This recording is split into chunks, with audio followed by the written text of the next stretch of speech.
ಕರ್ನಾಟಕ ಜಲ ಸಾರಿಗೆ ಮಂಡಳಿಯ ಸಭೆ ಮುಖ್ಯಮಂತ್ರಿ ಸಿದ್ದರಾಮಯ್ಯ ಅವರ ಅಧ್ಯಕ್ಷತೆಯಲ್ಲಿ ಬೆಂಗಳೂರಿನಲ್ಲಿ ನಿನ್ನೆ ನಡೆಯಿತು. ಈ ವೇಳೆ ಮುಖ್ಯಮಂತ್ರಿ ಕರ್ನಾಟಕ ಜಲ ಸಾರಿಗೆ ನೀತಿ 2024 ಅನ್ನು ಬಿಡುಗಡೆ ಮಾಡಿದರು.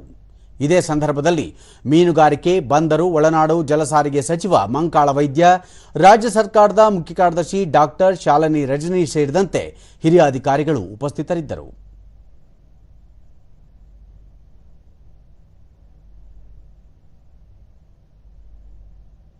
ಬಳಿಕ ಮುಖ್ಯಮಂತ್ರಿ ಸಾಗರಮಾಲಾ ಯೋಜನೆಯಡಿ ಮಂಗಳೂರಿನಲ್ಲಿ ಕರ್ನಾಟಕ ಜಲ ಸಾರಿಗೆ ತರಬೇತಿ ಕೇಂದ್ರವನ್ನು ಸ್ಥಾಪಿಸಲು ಒಪ್ಪಿಗೆ ನೀಡಲಾಗಿದೆ.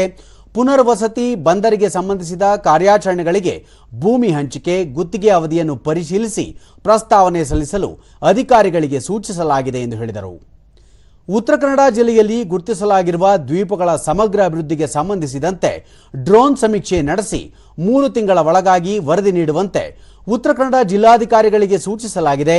ಆಂಧ್ರಪ್ರದೇಶ, ವಿಶಾಖಪಟ್ಟಣ, ಕೇರಳ, ತಮಿಳುನಾಡು, ಗುಜರಾತ್ ಬಂದರುಗಳು ಹೇಗೆ ಕಾರ್ಯನಿರ್ವಹಿಸುತ್ತಿವೆ ಎನ್ನುವುದರ ಕುರಿತು ಅಧ್ಯಯನ ನಡೆಸಿ ವರದಿ ಸಲ್ಲಿಸಲು ಸೂಚಿಸಲಾಗಿದೆ.